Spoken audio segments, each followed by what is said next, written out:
sir, I understand that the work we are doing these days will help us. But mostly I get the feeling that everyone in Advait has become too ambitious.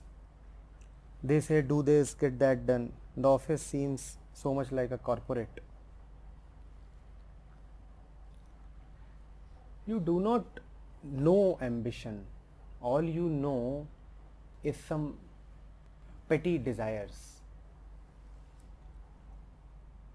All that you know is desire for some petty limited sum of money, some possession, some this and that. Because ultimately whatever you want is quantifiable, is just a number. Even the highest that you can think of is just a number. You do not really know ambition.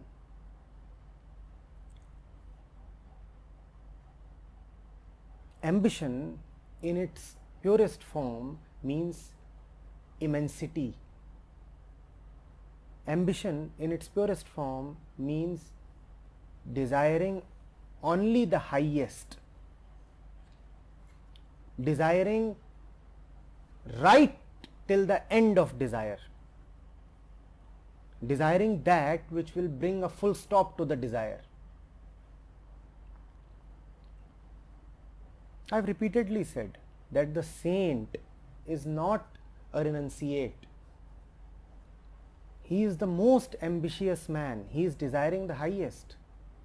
But you have a stereotype.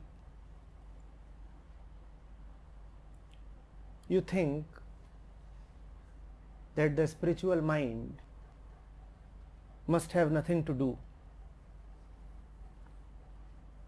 You think that the spiritual mind has no relationship with the world.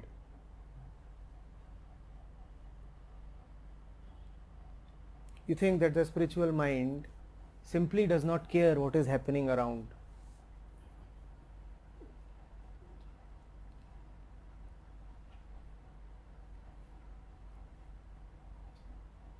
The spiritual mind is deeply, deeply ambitious. The worldly man with all his limited cravings can never really know the ambition of the saint. The worldly man will keep thinking that the saint does not want anything.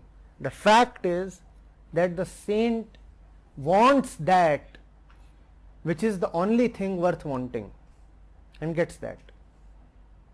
The saint wants the highest and gets the highest. The worldly man wants all the lowly things and does not get even that much. That's the thing about desiring rightly. Desire the highest and you get the highest, and desire anything except the highest and you won't get that. Highest is achievable, the others are never achievable. When you want the highest, then you cannot remain yourself. The highest will not be contained within you. You will have to go. When you want something lowly, then you want it only for yourself, because you will remain. What you are wanting is so small that it can be contained in your boundaries. It can be contained in yourself. So all your limited things you can want for yourself. But the highest you can never want just for yourself. When you want the highest, it is so big that it will shatter all your limits, all your boundaries. It has to spread. And this spreading is called compassion.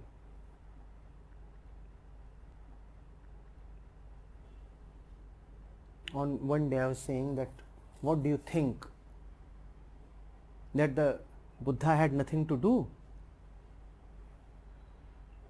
He was more busy than your corporate CEOs. Today if your CEOs fly, they say, we are flying so much, we are frequent flyers and we are collecting all the flying miles. Do you know how much did the Buddha travel? And he's traveling all the time. He died at the age of 78. Even till his last day, he was moving. Can your CEOs match that? And he had raised a huge organization. He was the CEO of that organization. And the organization was running with its rules, with its discipline, with a goal in mind. It is just that when you have an organization like that, to be a part of the Buddha's Sangha, you need to first have something of the Buddha within. Otherwise, your laziness and your self-centeredness will make you feel, why am I doing all this for others? My own reading is all right, but why should I give something to the others? If your own reading is all right, it only means that you are operating from your petty and miserable ego. Had you really attained even a shadow of immensity, you would have immediately wanted to radiate it, to give to others. And if that requires the setting up of an organization, a Sangh, if that requires having an entire army of bhikshus, the Buddha will do that. If that requires setting up an order, having rules and discipline, do you know how difficult it was to gain admission into the Buddha Sangha? There were clear guidelines. You will have to be an apprentice, an intern for a very long period of time, and you will have to abide by these rules, clear these tests, only then you can enter. Getting into your corporates is so easy. Getting into the Buddha's Sangha was difficult, more difficult. That is real ambition. When you want to get into the Buddha's Sangha, that is real ambition, and that is more tough than getting into any of your these mainstream corporate companies. From where do you pick all these notions? Do this, do that. Yes, do this, do that. And what you are doing is highly insufficient. Do more. Do 20 times, 50 times, 1,000,000 times more. But you will not be able to do 1,000,000 times more, again, if you are doing it for your little self. You can do it only when you are not yet obsessed with yourself. If you are all the time licking your own wounds, then how will you give medicines to others? Your entire attention is towards your own wounds, and you are nursing them, caring for them, licking them. How will you ever pay attention to the suffering of others? How will you ever realize that you have a bleeding world in front of you and it needs help?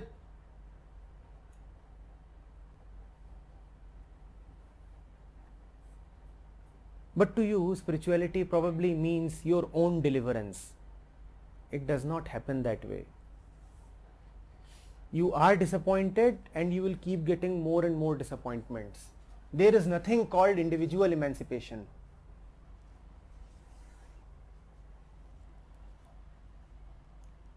Do you remember we said you cannot change without allowing your environment to change? And then you said, yes sir, it is true. You cannot change without allowing your environment to change. Are you so blind that you cannot see that the world itself is your environment?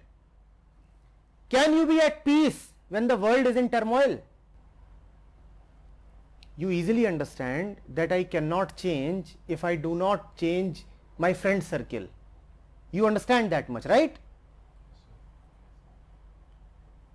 Now extend the whole thing a little. See that the entire world is your environment. Can you escape the world? When the world is burning, how will you be at peace?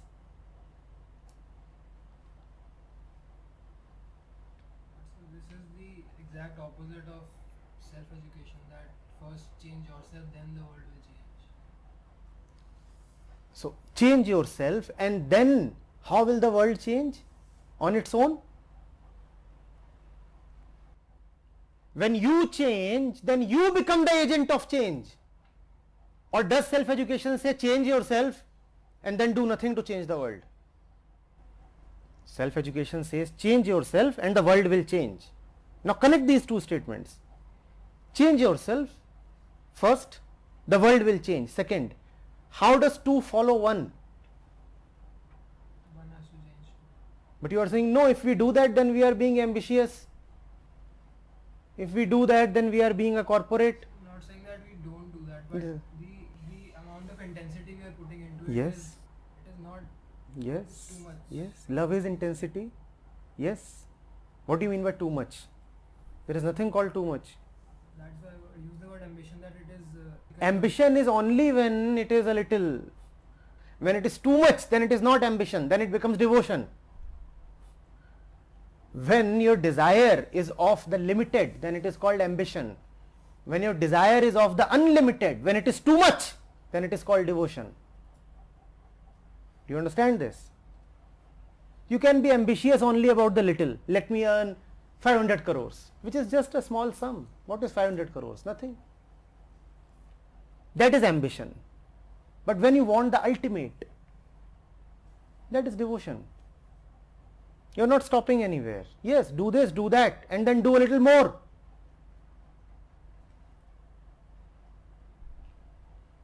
I am repeating this. The saint knows an ambition that the worldly mind can never know. Never know.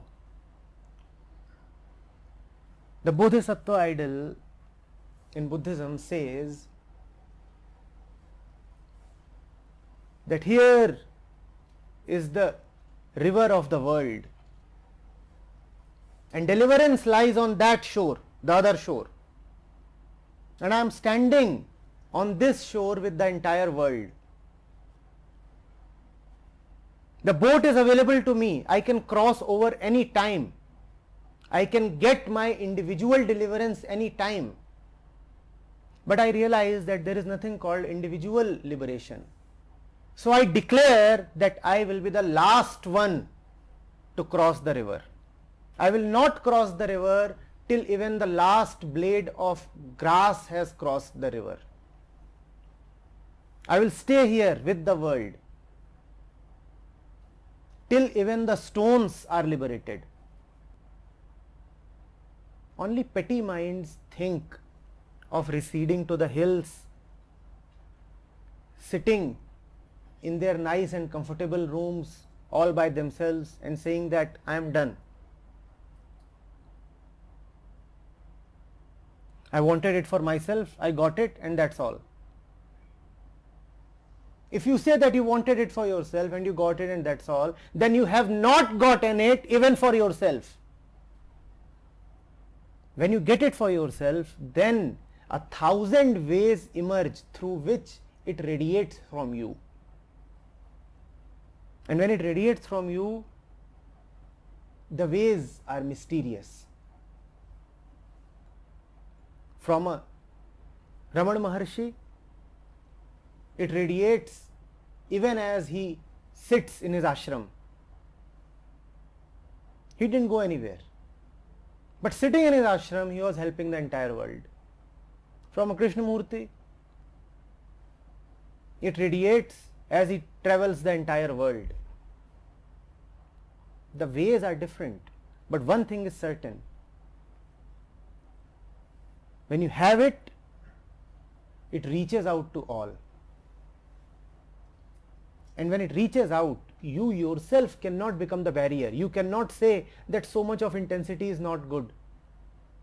When there is a sun burning within, obviously there will be an intensity in the light that emanates from you. How can you stop that intensity? Now that the sun is burning within, how can you stop the intensity in your eyes? You are powerless. You cannot help it now. What you are seeing is just the beginning of ambition. You will see more and more ambition as time passes on. There will be no limits. Advait is not there to talk to these 30 people alone. Or do you think you are somebody special? Do you think that the rest of the world does not deserve to listen to what is being said here? Yes? Or do you think there is something private and reserved about these teachings? They need to reach everybody, and we will leave no stone unturned in ensuring that they reach everybody. Are you getting it?